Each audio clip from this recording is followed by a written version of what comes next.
My true story from Arizona. I ate alone on my 81st birthday while my family vacationed in Las Vegas with my retirement money. They called it a break. I called it betrayal. My daughter smirked. "Mom, you should know your place so we can have nice memories. With you sitting there, people will think you're a wax statue. Vegas is fun. You're a responsibility. We only chose one." Those words cut deeper than any blade. The day I turned 80. I was in the kitchen setting 5 little candles on a store-bought loaf of bread I'd found at the local bakery. Gingerbread, my favorite flavor since childhood. No cake, no party, no fanfare, just a quiet kitchen, my trembling hands, and a plate with a slice waiting for me. I pressed the matches to light the candles, and as they flickered, I tried to imagine I was blowing out a single flame of sorrow. In the next room, my phone buzzed. I picked it up and saw pictures of my family. My face replaced by the blue waters of a Las Vegas pool, by neon lights and clinking glasses. My daughter, her husband, my grandchildren, sun-shaded and smiling. No gray hairs, no wrinkles, no me. I listened to their laughter in a group video. The kind of laugh that echoes in a villa, floats out over golden cards, spread on a table somewhere, and bolts my breath straight out of me. My grandchildren said, "Look, Grandma, this is how adults have fun." I took a small bite of the gingerbread. No one was telling me to stop. No one was urging me to speak. The candles trembled as if they missed having a mother to protect them. I stared at the flame and tears gathered behind my eyes, but the tears refused to fall. I reminded myself I was stronger than that. I was 80. I had lost count of how many years I had worked, saved, and scrimped to make this day happen, and yet I was eating alone. They had said it would be fine if I stayed home. They said they were just giving themselves a break. But I knew exactly why.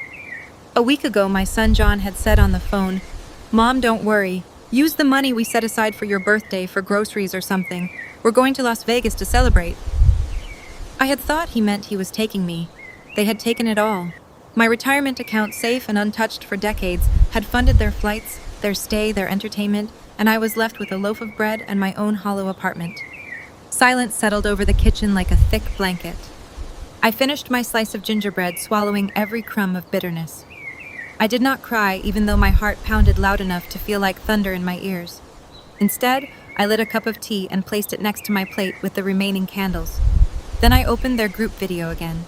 They were singing happy birthday, but the words came out false.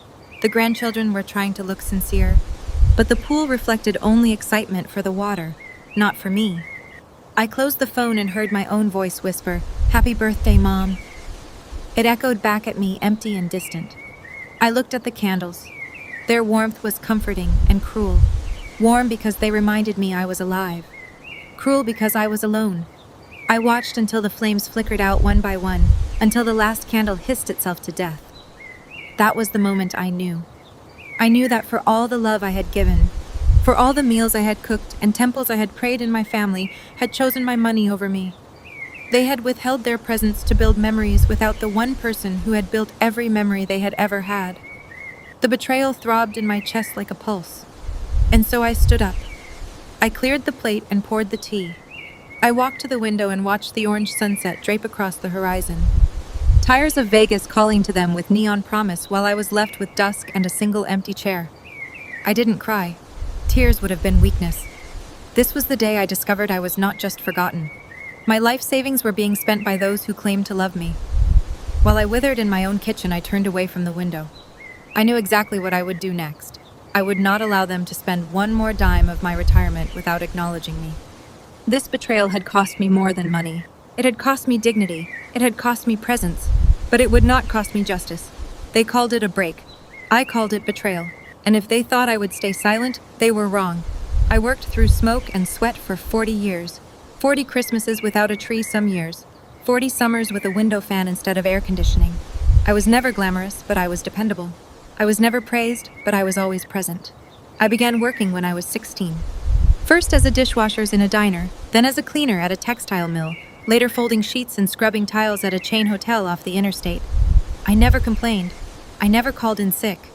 I was the kind of worker who knew the names of people's kids, but was forgotten the moment I clocked out. I never married, never adopted, never asked for help. I raised John on my own, and every time he needed something, I found a way. If he needed shoes, I skipped lunch. If he needed a field trip, I mopped floors late into the night. When college came, he said, "Mom, I'll figure it out." But I sold my wedding ring, my mother's ring, to help him register. When I finally retired, I had saved enough to feel safe. Not rich, but safe. I opened a small retirement account, watched it grow over the years like a garden I had planted in silence. I did not travel. I did not spend. I put every extra dollar away.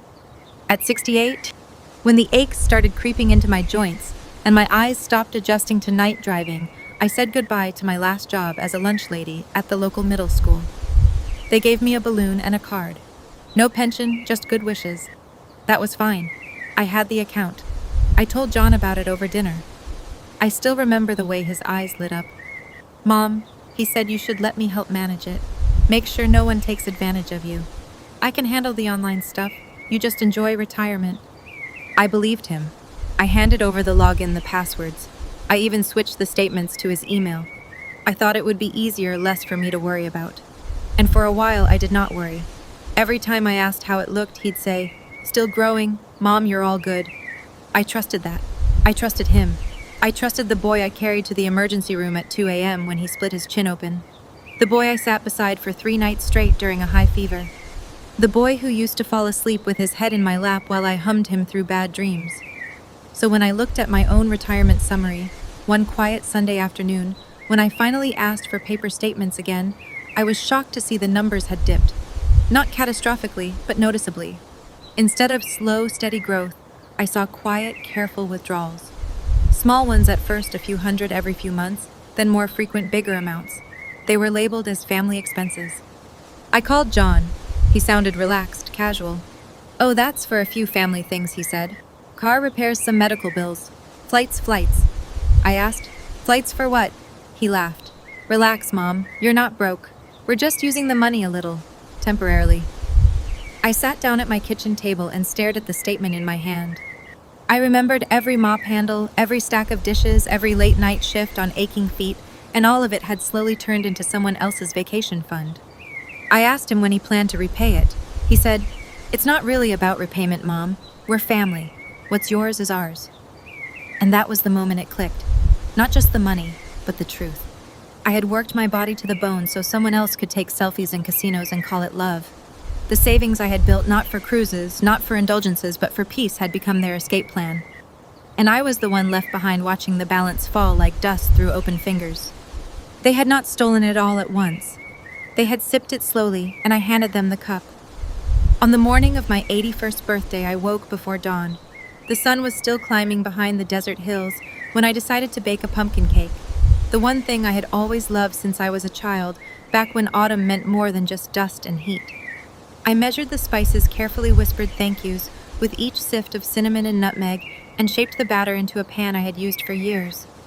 I remembered pressing the edges with my fingertips and thinking, "This cake will be for me. This one gift is just for me." While the oven warmed, I cleared the table in the corner of my kitchen. No fancy linen, just the table I bought secondhand after John graduated. A sturdy piece that had seen homework scribbles, birthday candles, heartbreak, and hope. I placed the cake in the center. Then I added a vase with 3 white daisies I purchased that morning, stems fresh and hopeful. I lit a small lamp in the room, enough to chase away the shadows, but not bright enough to signal party lights. It felt like home. By mid-morning, the cake was ready. I spread a thin layer of cream cheese frosting, dusted it with cinnamon, and placed a single candle in the center. It glowed gently. I sat down across from it and took a deep breath as I struck a match. "Happy birthday to me," I whispered aloud, more to the candle than to myself. Then my phone buzzed. The message tone felt jarring in the silver sunlit quiet. I picked it up and saw my daughter's name, Heather, floating on the screen. "Look," she had captioned a photo she sent. Her and John side by side by the Las Vegas Bellagio fountains, my grandchildren laughing as water shot over their heads and glittered. The next message was a video inside a shining resort lobby. The chandeliers were neon brighter than the Arizona sun, and laughter thundered through the speaker. Heather's voice echoed. "Dad and I are about to hit the slots." I set the phone down. No greeting, no mention of birthday, no mention of me, just pictures and the sound of leisure I had financed without permission, without presents. I picked up the plate and cut a small slice, only a sliver, but it felt like more than I deserved. I carried it to the table and sat, knife in hand, carved through each soft bite with ceremony. It tasted of memories. Childhood autumn pies, Sunday, church dinners, family meals with all of us around the table. I swallowed each bite with care, savoring the richness and mourning the absence of company. Another buzz this time, the grandchildren. A video call. I lifted the phone and said, "Hello, Grandma is eating cake." Little Emma, my 6-year-old granddaughter, appeared. She tapped the screen joyfully and said in that sing-song voice, "Happy lonely birthday, Grandma." And then all of them started giggling. Dad, Mom, Uncle Matt. Their laughter rattled through my ears like a cold wind. I blinked back a million unshed tears. I said nothing. I tried to smile, but laughter and kindness drowned out by their mocking tone. "Thank you, sweetheart," I whispered to Emma. Then I pressed end. I returned to my slice of cake, its sweetness ruined by the bitter aftertaste of abandonment. The daisies dropped slightly in the vase. The candle sputtered near its end. I thought back to John's words. "Use what we set aside for your birthday. We're just taking a break." A break. How careless. How familiar. I had heard that word countless times. Break. Break from chores. Break from expectations. This time a break from the woman who raised them. I examined the crumbs on my plate. Each one was a tiny testament to my limitations. I had done everything. Sacrificed my body, my money, my future. I had prepped dinners, tucked them into bed, nursed fevers, patched scraped knees, helped with homework. I had held them through storms, literally and figuratively. I had taught them good manners and braced them against bad ones. I had cheered for their opposing teams just so they'd feel seen. I had given them everything. And yet here I sat alone with a cake no one would eat with me. There was no ache like this. No broken bone or scraped hand had ever hurt as much. The quiet kitchen, once filled with voices, now felt like an echo chamber of loss. The daisies drooped more. The candle flame shook as if shivering from fear. I wanted to bury my face in my hands, but I didn't. I folded my napkin neatly instead. I drank my tea. My mind wandered back to when Emma was born. I remembered the cold January morning, the heat lamps, the nurses cooing. I remembered holding that tiny human and promising myself I would never let her down. I had kept that promise.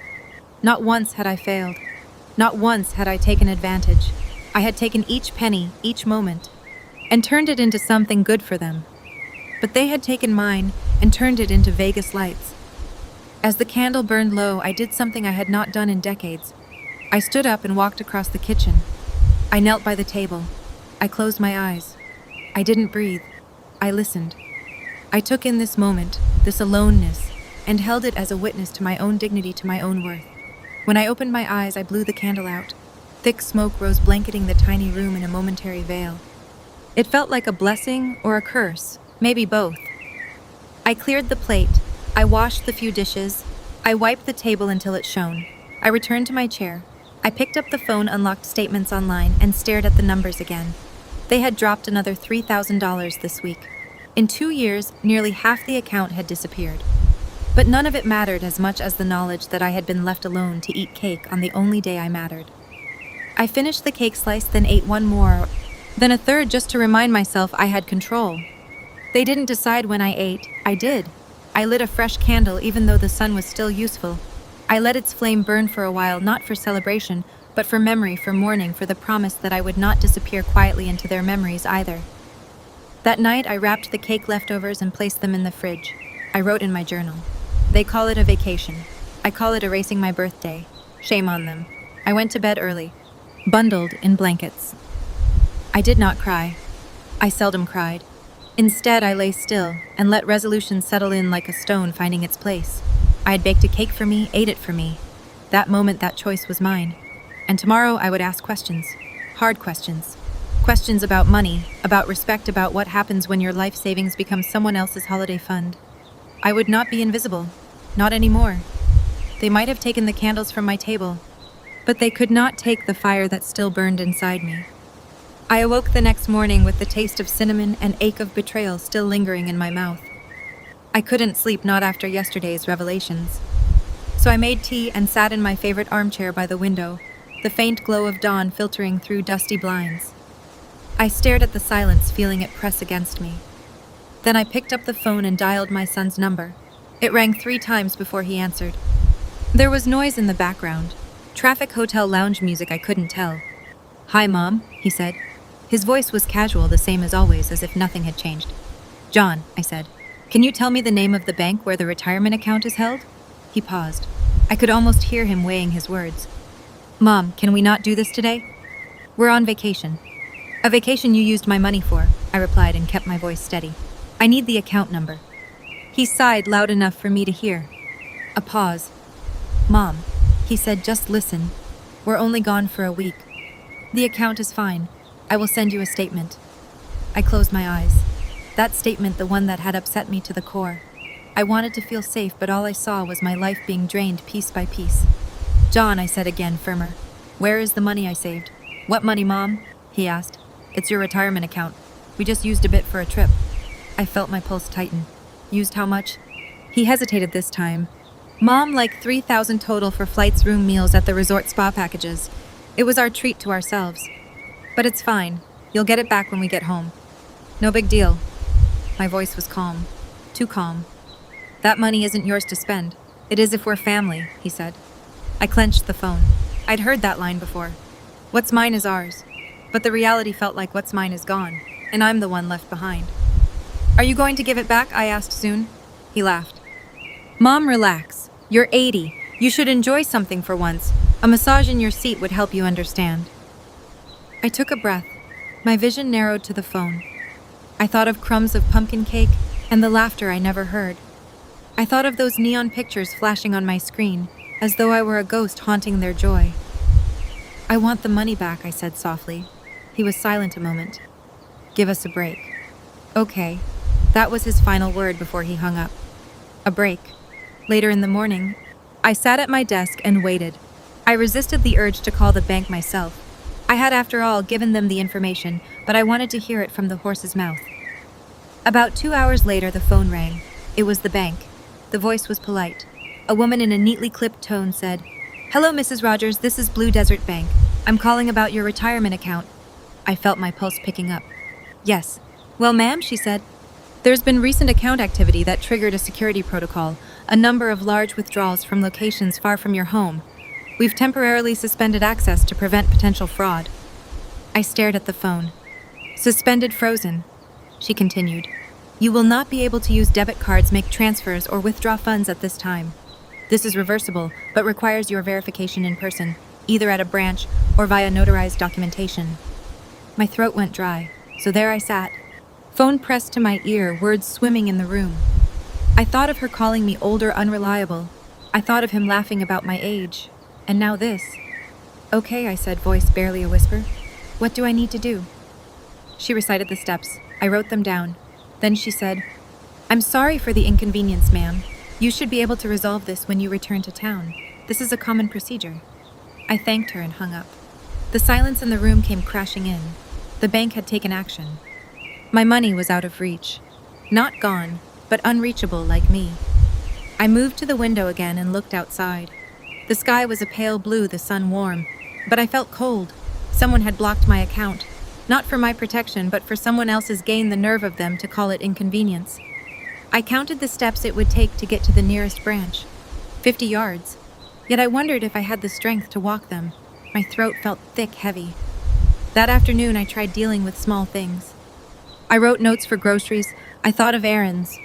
But each time I picked up the phone, my mood changed. I dropped it again. Then I found the old journal tucked in a drawer, the one I wrote in when I celebrated my 60th birthday, in the same kitchen with hearty chocolate cake and laughter swirling inside. I opened it and found the entry from 20 years ago. I had written, Today I celebrate a life I built from my own 2 hands. I closed the book because today at 80, I was still celebrating. But the foundation was shaking. I remembered something else. I had not transferred legal ownership of the account. I had let my son manage it, but I was still the account holder, the beneficiary, the one who signed every form. That meant I still had options. It was a Tuesday afternoon when I reached for the phone again. But this time I called the law offices of Carter and Hughes in Phoenix. I remembered Mrs. Carter had once introduced herself at a church meeting and offered Pruno help to seniors. I remembered the words on her business card, Advocates for Dignity. When the receptionist came on the line, I said, I need to make an appointment. It concerns account fraud and elder neglect. She was kind, urgent, setting a time for a consultation within 2 days.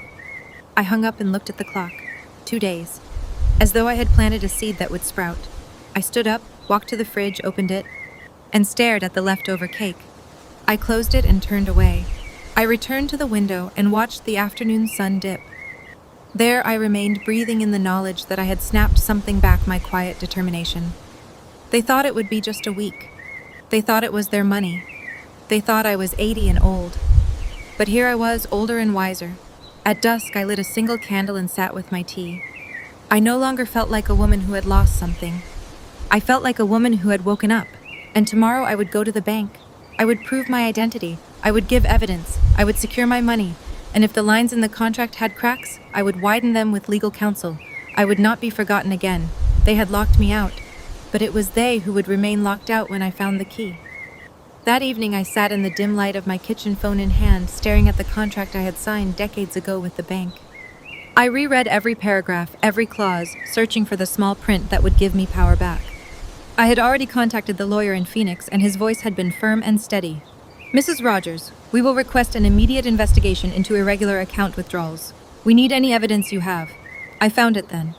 The voice memo I had recorded 3 weeks ago without them knowing during a family FaceTime when Heather was unplugged from the camera but still visible. Her words were sharp and cruel, but she thought no one was listening. I pressed play on the recording, and I heard her say, "Mom is dirty, outdated, and needy. She's an embarrassment. Going to Vegas with Dad will help us forget her." The way she said dirty made my stomach churn, and then it's just better without her. She thought I could be erased. I listened to it twice, tears threatening to fall. Then I pressed delete. I would not cry in this kitchen tonight. I would be prepared. The lawyer called back, telling me to gather all records and to meet the next day in Phoenix. He said the bank would need a formal affidavit and supporting material. He told me to expect backlash resistance. Families don't often weaponize money against one another, but I wasn't in most families.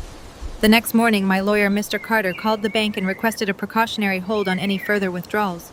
He explained that Mrs. Rogers suspected elder financial abuse. The bank complied. They froze the account, but said the money remained secure. Then the paperwork began. They asked for a copy of the recording. I sent it. They asked for a statement detailing when and how I discovered the withdrawals. I wrote it out. The day I asked John the sums, I saw the final straw. I described their trip to Las Vegas and the detail that it had been paid for using account funds. And then came the first email from Heather, her tone defensive. "We thought that was our money. We don't know why you are making such a big deal. We saw it as family. Mom, I'm sorry you feel attacked." I forwarded the email to Mr. Carter. He replied, "This is standard. One side offers empathy. We need facts." That evening, the bank called again.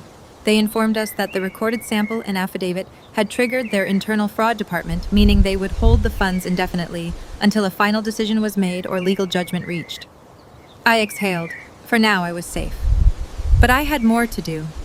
I went to the basement and pulled out a shoebox labeled Letters to M. Inside were birthday cards, school programs, receipts, photographs. I took photos of me teaching her to ride a bike, of us at church, of me cradling her while she slept during a fever. I gathered them in a folder to hand to the lawyer, documentation of my lifelong presence, my sacrifice, and the foundation of our family. The next day we met.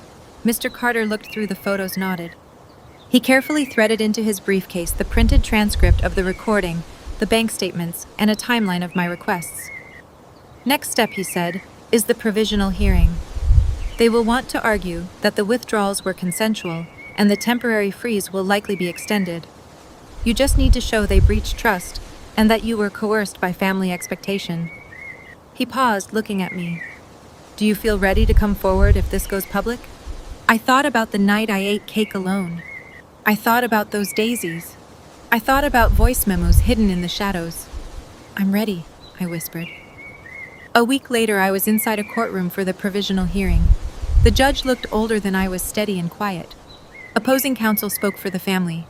They said the withdrawals were used for family expenses with implied consent. They said I loved them.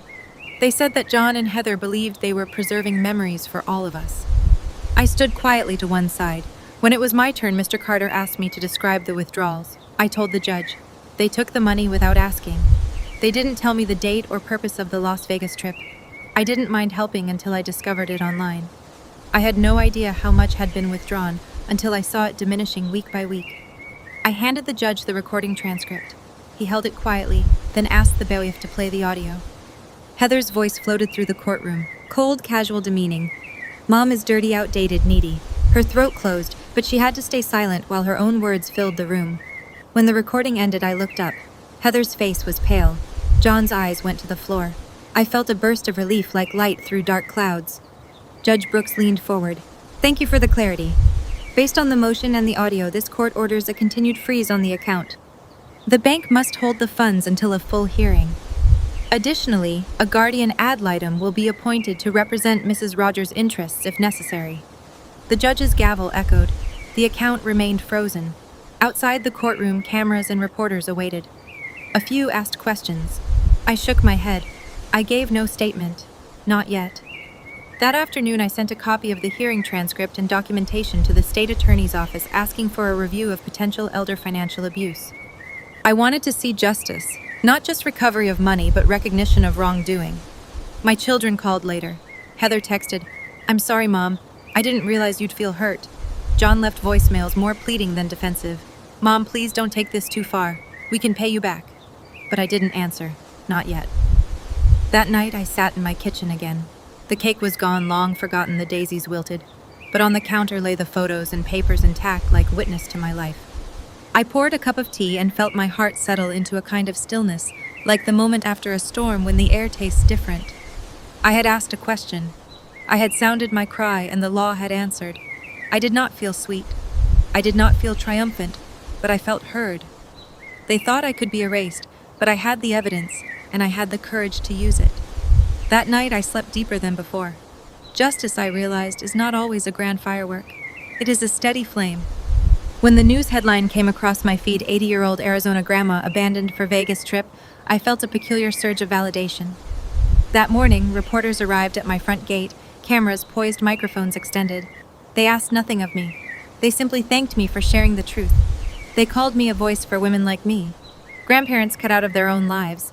The hashtag Forgotten Moms began climbing the charts. It wasn't just local, it was national. Twitter lit up with stories. My mother was left alone for a cruise. I spent my mother's Christmas money on my wedding. Thousands of tweets later, I realized this wasn't just my story anymore. It was our story. Commenters called it a betrayal.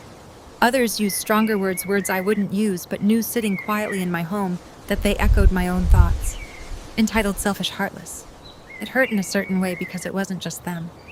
They represented a growing number of adult children who lost sight of their mother's worth, once age novelty. That afternoon, my phone rang. It was Heather. She sounded defensive.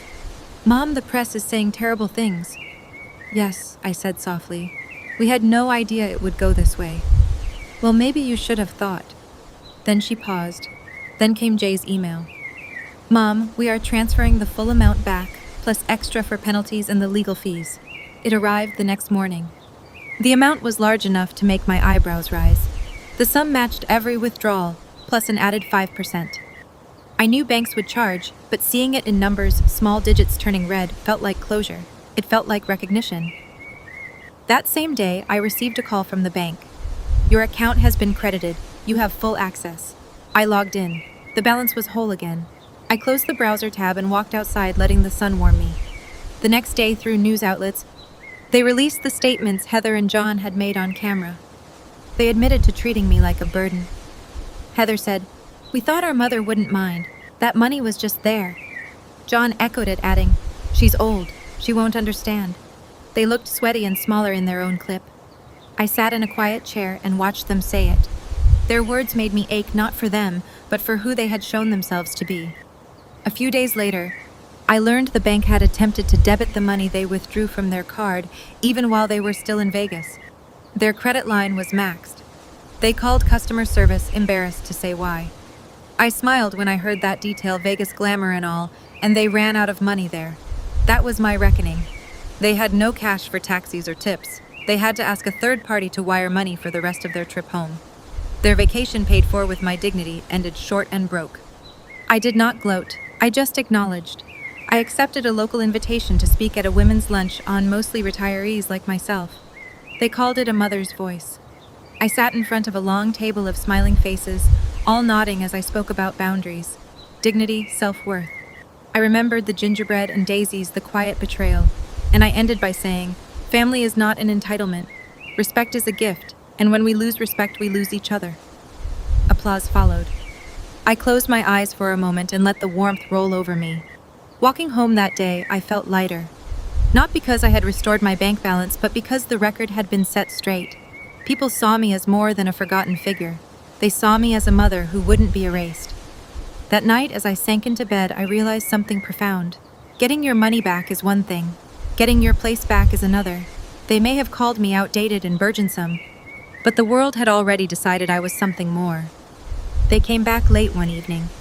I knew they were home long before I saw them, because the desert air stopped being quiet and filled with the sounds of a car door, footsteps crunching on gravel, and distant voices calling my name. Mom. Mom. I had prepared for this long before they left. I deleted my old phone number, blocked their messages. I had no intention of welcoming them back so easily. I had restored what was mine, my account, my savings, my sense of self. If they wanted more, they would have to ask, and I was no longer at their beck and call. I looked out the living room window and saw them standing on the walkway, my son, his face drawn and unshaven, my daughter close behind, wringing her hands. The grandchildren trailing behind like startled birds. They looked small under the porch light. I watched them silently for a moment. The house was silent behind me. No doorbell chimed. I didn't move. They stood there for what felt like forever. My daughter finally spoke, her voice tentative and low. Mom, we want to apologize. Her lips trembled. The grandchildren shuffled their feet, but I did not open the door because justice isn't always delivered in words. After several minutes, I pressed a button by my door, and the porch light turned off, then flickered back on as a cover letter appeared pinned under the doormat. I watched as my daughter stooped to pick it up. Her husband's arms encircled her. I looked away until she stepped back. Then I walked toward the doorway, picked up the letter, and read it. Mom, we're sorry. We thought we were doing right by you. We didn't know how much it hurt. Please forgive us. I folded it once, twice neatly and stepped away, leaving it open-faced on the kitchen island. That night, I wrote my own reply on a lined envelope and slipped it outside their car tire before they could leave. Inside it, 3 lines. That money was mine. You had no right to take it. I do not hate Vegas. I hate your silence. I have donated it all to the Forgotten Mothers Fund. I did not ask for forgiveness. I didn't want to thank you. I did want acknowledgement and truth. At dawn the next day, I drove to the bank and authorized the final withdrawal. The entire remaining balance, over $50,000, disappeared from my account. It moved neatly into a charity I had established a few evenings before the Forgotten Mothers Fund. It became my legacy, a seed planted in desert soil for women who had been overlooked or abandoned in their later years. I returned home and saw through the window my son stepping out of his car, his eyes red. He held a small bouquet of daisies, the same flowers I once used to decorate my table. He shuffled to the front door and pressed the button to ring. The buzzer sounded. I didn't answer. He let the bouquet drop on the porch and walked away, head bowed. My daughter joined him. The grandchildren lingered, unsure. They looked at me through the window, their expressions vacant. None of them had the courage to knock. I closed the curtains. The sense of peace that followed was profound. My house was mine again. My walls heard my footsteps. My floorboards remembered every night I woke to care. Every night I lay awake with worry. The cleaning and cooking, the scarce vacations, the years of quiet toil without acknowledgement, all still lived here in the broken tiles and the faded welcome mat. That night I stood at the window again. In the emptiness of the yard I saw the daisies. They were wilted now, offered then discarded like me. But the seeds lived in my memory. They came home hoping I would welcome them. Instead, I welcomed myself. I still feel sad sometimes because love is complicated and loss can hurt. But I also feel something else. The ease of being grounded in your own choices, your own dignity. I did not unwrite this past. I simply wrote the ending I deserved. And if they wish to forgive me, they must first learn to see me. But they cannot knock because the door has closed. I live now in a modest stucco home just outside the desert town where Joshua trees reach toward wide Arizona skies. My front porch has no grand view, just sandy gravel and the occasional tumbleweed, but I like it that way. It is quiet. It is mine. Inside, I have a small cactus garden near the window, wide enough for morning sun. I spend hours tending them, verifying each plump stem, wiping dust from the pot rims, watching as new blossoms form in delicate greens and yellows. I adopted a calico cat named Joanne, her fur patterned like the southwest sunset. She follows me obediently, curling at my feet when I read and purring at night. One afternoon, a little girl named Mia from 2 houses down knocked. She stood shyly, holding a battered notebook. She looked up at me, eyebrows knitting in curiosity. "Grandma Megan," she said, "can I ask you something?" I nodded. Her voice was soft. "Do all moms get to go to Vegas like my mom took her mom?" I smiled, picking up a fresh-cut cactus flower and holding it out for her to smell. "No, sweetheart, you do not have to go to Vegas to be loved. What matters is not being left behind. A mother's worth is not measured in trips." Mia nodded and sat beside me as I explained how I lost my birthday celebration and how I found my way back instead of chasing a fantasy I never wanted. She stared at me, then said, "I hope my mom never forgets me like that." I hugged her and said, "Then tell her stories. Make sure she hears them." She left clutching the cactus bloom, leaving a trace of innocence behind. That evening, I opened my mail to find dozens of handwritten letters. Women from Florida, New York, Michigan, Oregon. They all told similar stories. Mothers forgotten, abandoned, overlooked. One woman from North Dakota wrote, "Your story gave me permission to say no." Another in Virginia wrote, "I brought my grandma to her birthday this year, even though she's old and boring." Their words felt like soft rain on weary roots. I answered as many letters as I could, just a line or two. "You are not alone." Each letter fueled something inside me. It made me feel seen beyond my own front door. I continued writing in my journal each night. Yesterday I wrote, "Today I planted 10 cactus starts donated by a neighbor. I planted them in a circle because families like cacti can grow strong when their roots support each other. I also built a small website for the Forgotten Mothers Fund, dedicating it to mothers left out of celebrations or robbed of dignity. It's modest. A photo of me holding daisies at 80. The story of my birthday alone. A short tribute to mothers everywhere. Donations trickle in slowly, but sometimes a check arrives with a mother's name and a thank you note, like for my mom, still strong at 93. My days go like this now. Sunrise and tea, tending plants, answering mail, writing. Afternoon walk with Joanne. Supper made simply rosemary chicken or lentil soup depending on the day. I sleep early. No regrets, no illusions, just peace. Tonight the desert sky is open and scattered with stars. I sit on the stoop with Joanne on my lap. The air is cool. In the distance, headlights flicker along the highway, some heading to Vegas. I watch them and feel a gentle ease in my chest. I do not regret staying behind. I've learned that life's worth is not decided by neon lights or extravagant gestures. It is measured by who shows up. I've learned that owning your presence is stronger than giving up your absence. I've learned that love without acknowledgement is just an empty promise. As I scratch Joanne behind her ears, I open a letter from California dated yesterday. It says, "I saw your story on TV. My mother was in an assisted living facility and stopped getting calls during the holidays. This year I drove over, brought her dinner. She said it made her feel whole again. My heart swells. That is all I needed, because in honoring myself, I have reminded others how to honor their mothers too. I look up at the stars and whisper, I was forgotten once, but not anymore." And with that, I turn off the porch light, letting the darkness settle around me. Not because I am hidden, but because I am finally comfortable with being seen in my own quiet. I no longer seek the applause of Vegas lights. I have my garden, my feline, my stories, and a world that hears me. I don't need my children around me to feel complete. I don't need apologies whispered through a closed door. What I want is simple, not to be folded away like an outdated photograph tucked behind newer, brighter memories. Yesterday, I stood on a small sand dune outside my house. I wore a dress I had sewn years ago, linen with a floral print that reminded me of spring mornings. The sun was dipping low, desert's blood orange. I closed my eyes and lifted my face to the breeze, feeling the warmth on my cheeks. I had Joanne curled around my ankles and the desert stretching out before me, endless, open in mine. A neighbor came by and snapped a photo. No fuss, no announcement, just me grounded in the earth. Wind tousling my hair. For once I wasn't cropped out. I was in the frame, whole, not just part of the scenery.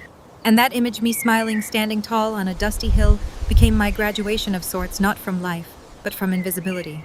I wrote in my journal that night, I spent 80 years building a life visible only to those who cared enough to look. Now I stand open and unhidden. I deserve the air I breathe, the ground I walk on, the dignity I hold in this smile. I'll tell you this. I have no ill toward Vegas. I have no need to visit or relive those neon illusions. My heart beats to a different rhythm now.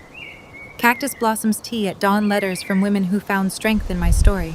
Not long ago, a friend sent me a quote: "Do not go where the path may lead. Go instead where there is no path and leave a trail." I kept that written on my fridge because I didn't need their applause. I needed their awareness and mine. People called me the grandma who stood her ground. But I don't see it that way. I just see a woman who refused to be erased. And so here on this red sand with cactus and sky, I choose the story I deserve. I choose presence over absence. I choose quiet dignity over hollow celebration. I choose not to be a legend to be whispered about once a year, but a person to be remembered every day. If you've ever been the one folded behind the scenes, the one erased for convenience, hear me when I say, you are not invisible. Your seat is not empty unless you let it be. I did not need my family's approval to exist. I needed only to stand in my own truth, and that is enough. Thank you for listening to my story. If it reminded you of your own mother, or the grandmother you wish you'd understood better, or the silent strength of a woman who gave everything and asked for nothing, then I invite you to stay a little longer.